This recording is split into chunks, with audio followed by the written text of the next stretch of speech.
আমরা কোনোদিন এর দৃশ্য দেখতে চাই না যে নরেন্দ্র মোদী রাস্তা দিয়ে দৌড়াচ্ছেন, লোকে তাকে বালতি গামলা তুলে তাড়া করছে। আমরা কোনোদিন এই দৃশ্য দেখতে চাই না যে অসীমদা রাস্তা দিয়ে দৌড়াচ্ছেন, মানুষ তার টাকে টমেটো ছুঁড়ে মারছে, ডিম ছুঁড়ে মারছে, সেই ডিম ফেটে ওখানে অমলেট হয়ে যাচ্ছে। আমরা দেখতে চাই না।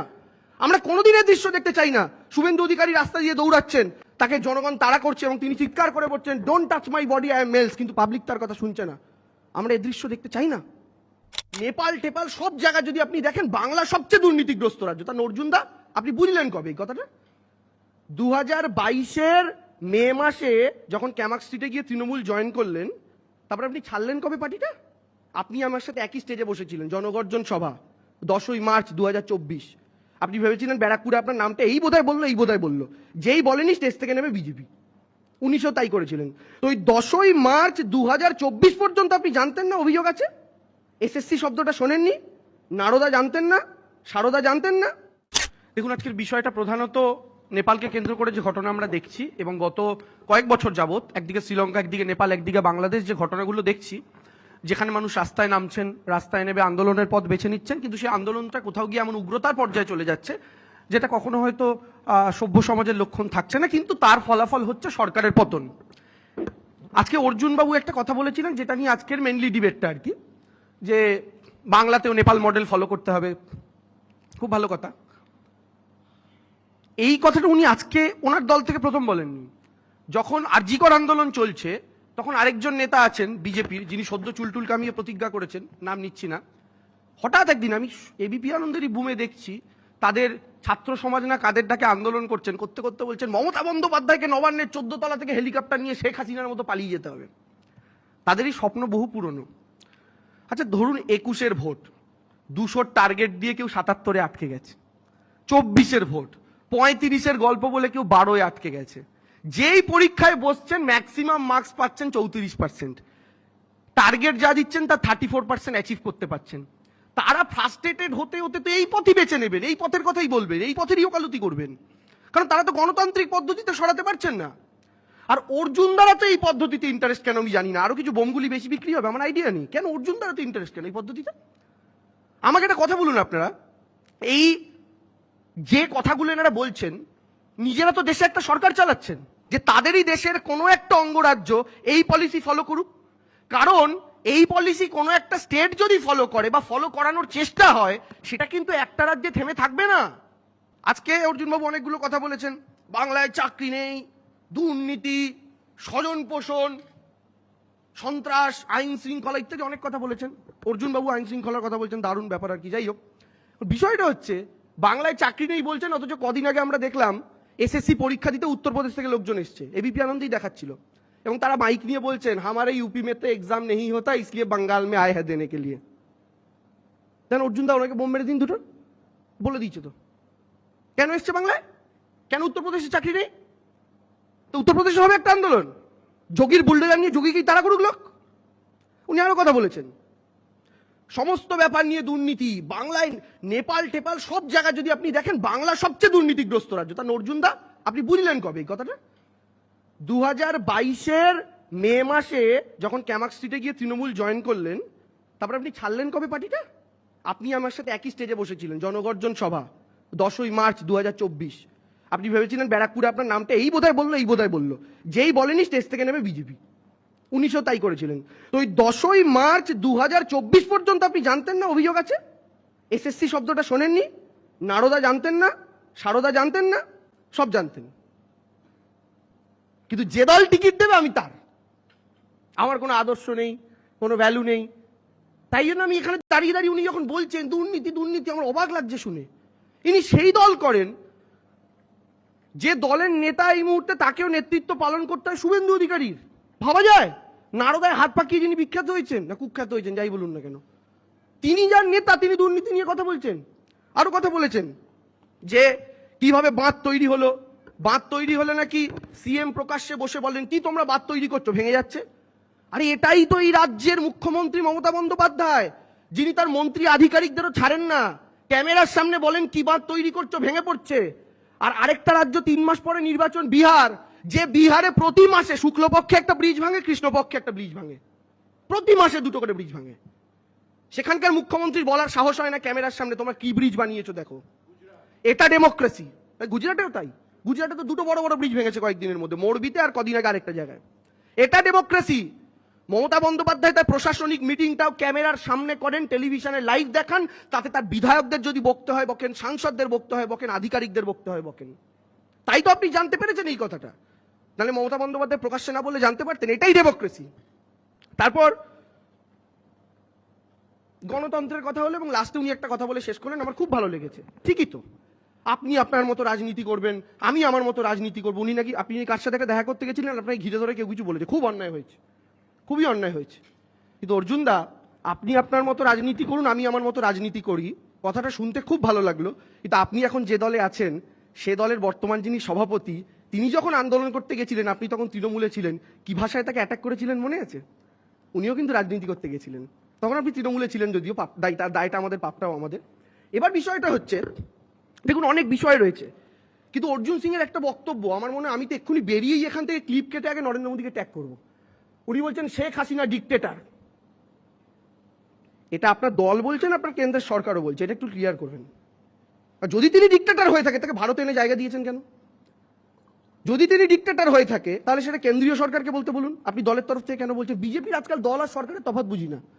তাদের দল সোশ্যাল মিডিয়ায় 2 টাকার কমেন্ট করে আইটি সেল ভরিয়ে দেয়, প্যালেস্তাইনকে গালাগাল করছে, একে গালাগাল করছে, ওকে গালাগাল করছে, আর ইসরায়েল যেন তাদের দ্বিতীয় দেশ এমন ভাবে লাফালাফি করে। আর ভারত সরকারের স্ট্যান্ড দেখুন কদিন আগে ওইখানে। এটা দল এক কথা বলে, সরকার এক কথা বলে, আপনি কার কথা বিশ্বাস করবেন? এবার আসি আজকের যে বিষয়গুলোতে। দেখুন, আমরা এদের মতো নই। এরা চাইতে পারে গণ অভ্যুত্থান করে একটা সরকার ফেলে দাও, গণতন্ত্রের ধার ধারণা, কিন্তু আমরা সেটা চাই না। আমরা কোনোদিন এ দৃশ্য দেখতে চাই না যে নরেন্দ্র মোদী রাস্তা দিয়ে দৌড়াচ্ছেন, লোকে তাকে বালতি গামলা তুলে তাড়া করছে।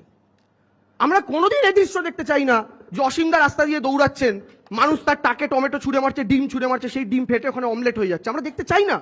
আমরা কোনোদিন এই দৃশ্য দেখতে চাই না। শুভেন্দু অধিকারী রাস্তা দিয়ে দৌড়াচ্ছেন, শান্তিকুঞ্জের ভারির থেকে বেরিয়ে অশান্তির তাড়া খাচ্ছেন, তাকে জনগণ তাড়া করছে এবং তিনি চিৎকার করে বলছেন don't touch my body, I am males, কিন্তু পাবলিক তার কথা শুনছে না।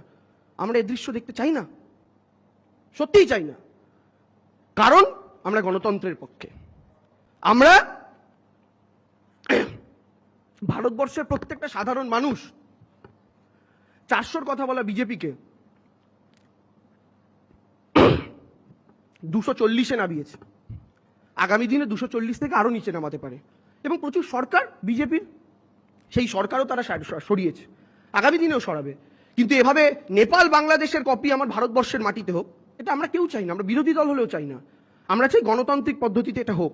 আর যারা চাইছেন তারা একটা বাজে রোগকে ইনভাইট করছেন। কারণ আজকে আপনি বিরোধী আছেন বলে, আপনি একজন সরকারে আছেন, তার দিকে আঙুল দেখিয়ে বলছেন গণ অভ্যুত্থানের মাধ্যমে সরকার ফেলতে হবে।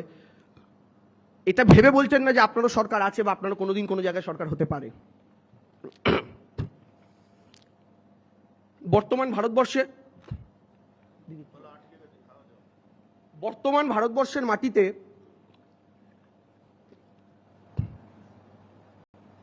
শেষ একটা বড় আন্দোলনের কথা যদি আমি বলি, আপনাদের কৃষক আন্দোলন মনে আছে, যেটা উল্লেখ ইতিমধ্যেই হয়েছে। সেই কৃষক আন্দোলনে কতজন কৃষক প্রাণ হারিয়েছে মনে আছে আপনাদের? এবং শুধু তাই নয়, শুধু কৃষকরা প্রাণ হারিয়েছে তাই নয়, একটি রাজ্যে বিজেপির মন্ত্রীর ছেলে কৃষকদের মিছিলের ওপর দিয়ে গাড়ি চালিয়ে তাদের পিষে মেরে দিয়েছিল। সে দৃশ্য আমাদের মনে আছে। এই জিনিস ভারতবর্ষের মাটিতে হয়েছে। অপারেশন সিঁদুর হলো কদিন আগে। দেখুন কখন মানুষ তৃপ্ত হয়, যখন মানুষের আবেগ নিয়ে ছেলে খেলা করা হয়। অপারেশন সিঁদুর হলো কদিন আগে। আচ্ছা, আমি রাম মন্দির যাই, রাম মন্দির উদ্বোধন হলো, খুব ভালো কথা, একটা সেন্টিমেন্টাল ইস্যু, প্রচুর হিন্দুর ওখানে সেন্টিমেন্ট জড়িয়ে আছে, তাদের বিজেপির তারা করেছে, সুপ্রিম কোর্ট যাই করুন না কেন। সেই মন্দির কমপ্লিট হলো না, সেই মন্দিরের ছাদ কমপ্লিট হলো না, শুধুমাত্র ভোট আছে বলে, ভোটের 2 মাস আগে করতে হবে বলে দেশের প্রধানমন্ত্রী, যার কোনো যোগ্যতাই নেই, তিনি সেই মন্দিরের ধর্মীয় আচার আচরণ পালন করলেন কোনো শাস্ত্রীয় বিধি না মেনে। পুরীর শঙ্করাচার্য বললেন একটা মন্দিরের কনস্ট্রাকশন কমপ্লিট না হলে তাতে ঈশ্বরের প্রাণ প্রতিষ্ঠা করা যায় না, কিন্তু মোদী এখান দিয়ে ঢোকালো, ওখান দিয়ে বার করলো, কেন না 2 মাস পরে ভোট, তাই 22শে জানুয়ারি উদ্বোধন করা হলো। এটা মানুষের সেন্টিমেন্টে আঘাত দিয়েছিল, তাই দেখুন ওই রাম মন্দিরের লোকসভায় হেরেছে। শুধু এখানেই শেষ নয়, অপারেশন সিঁদুর হলো কদিন আগে, ভারতবাসীর ইমোশন জড়িয়ে সারা রাত্রি এবিপি আনন্দের দিকে তাকিয়ে আছি আমরা, 2টো 2:30 অব্দি প্রত্যেকটা মানুষ জেগে, প্রায় আমরা পিওকে দখল করার মুখে চলে গেছিলাম, হঠাৎ আমেরিকা থেকে ট্রাম্প বাবাজি ফোন করে ধমক দিয়ে দিল। জানাবেন কিছু বহিরাগত শক্তি বাংলা ও বাঙালিকে দমিয়ে রাখার চেষ্টা করছে, তাদের বিরুদ্ধে প্রতিবাদে গর্জে উঠুন। ভিডিওটি ভালো লাগলে লাইক করুন, কমেন্ট করুন এবং শেয়ার করুন এন্ড অলওয়েজ মনে রাখুন we the people of India having solemnly resolved to constitute India into a sovereign, socialist, secular, democratic republic and to secure to all its citizens justice, social, economic and political liberty of thought, expression, belief, faith and worship, equality of status and of opportunity, and to promote among them all fraternity, assuring the dignity of the individual and the unity and integrity of the nation. In our Constituent Assembly, this 26th day of November 1949, do hereby adopt, enact and give to ourselves this Constitution. Jai Hind, Bharat Mata Joy. তাই মানুষের আবেগ চুলোয় যাক, Trump phone করেছে ব্যবসা করবে সেটা বড় কথা নয়, আসলে ট্রাম্পের হুমকিটা অন্য ছিল। একজন বিজনেসম্যান নিয়ে তদন্ত চলছে আমেরিকাতে, তাই ওই জায়গাতে চাবিটা ঘুরিয়ে দিয়েছেন। ইনি দেশের তোয়াক্কা না করে একদম না না না সব যুদ্ধ শেষ, এবার আমরা রেস্ট নেবো, এখন আবুলিশ। এটা দেশের মানুষের আবেগ নিয়ে খেলা।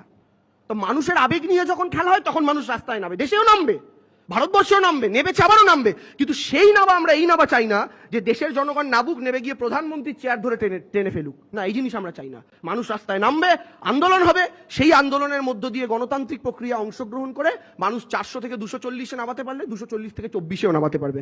আমরা এই পদ্ধতিতে বিশ্বাসী। গণতান্ত্রিক পদ্ধতিতে তৃণমূল কংগ্রেস লড়াই করেই 2015 প্রথম বিধানসভা নির্বাচন জিতে আসার পর শাসক হিসাবে, 2021-এর বিধানসভা, 2024-এর লোকসভা, হ্যাঁ আমাদের রেজাল্ট খারাপ হয়নি। 2019-এ আমরা 34 থেকে 22-এ নেমে এসেছিলাম। তো ভুল ত্রুটি ছিল নিশ্চয়ই কিছু আমাদের, মানুষ আমাদের বার্তা দিতে চাইছিলেন যে এইগুলো যদি তোমাদের ভুল হয়ে থাকে তোমরা দেখে নাও, শুধরে নাও।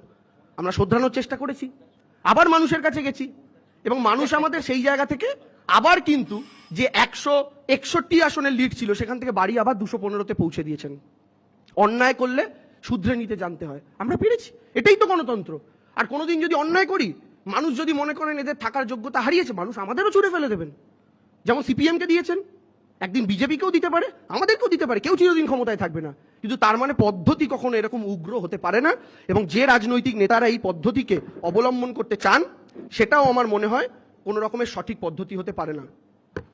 গণতন্ত্রের বুকের ওপর দাঁড়িয়ে যারা নৃত্য করে, ভোট চুরিতে হাত পাকিয়ে ইভিএমটা ম্যানেজ করে, কৃষক ভাইয়ের বুকের ওপর মন্ত্রীপুত্র চালায় গাড়ি, সপ্তাহব্যাপী হাটে শ্রমিক, দেশে যখন মহামারী, ধর্ম নিয়ে বিভেদ করে, দাড়ি টিকির যুদ্ধ লাগায়, সুযোগ নিয়ে মন্ত্রীপুত্র ক্রিকেট বোর্ডের আসন বাগায়, চুরি করে মাফ পেয়ে যায় শুভেন্দু বা অজিত পাওয়ার, উমর খালিদ রামগুহদের কপাল জুড়ে জেলের খাবার, দাঙ্গা করে মানুষ মেরে দেশের মাথায় কারোর স্থান, অক্সিজেনে বাঁচিয়ে রুগী জেলে কাটান কাফিল খান, গিয়ার হাতে স্বয়ং শাসক, বুলডোজারের বিরাট গাড়ি, দিল্লি জুড়ে ভাঙছে তারাই গরিবগুলোর ছোট্ট বাড়ি।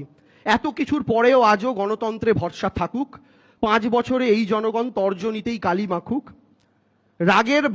রাগের বান পড়ুক এসে 400 চাকার রথের গাড়ি, রাগের বানে পড়ুক ধসে 400 চাকার রথের গাড়ি, অযোধ্যাতেও ভয় পেয়ে যাক অহংকারী শুভ্র দাড়ি। 400 থেকে 250 হোক সেখান থেকেই 25, 400 থেকে 250 হোক সেখান থেকেই 25। হে জেনজি গণতন্ত্রেই, হে জেনজি গণতন্ত্রেই তুই ইতিহাস রচিস। Thank you very much. জয় হিন্দ।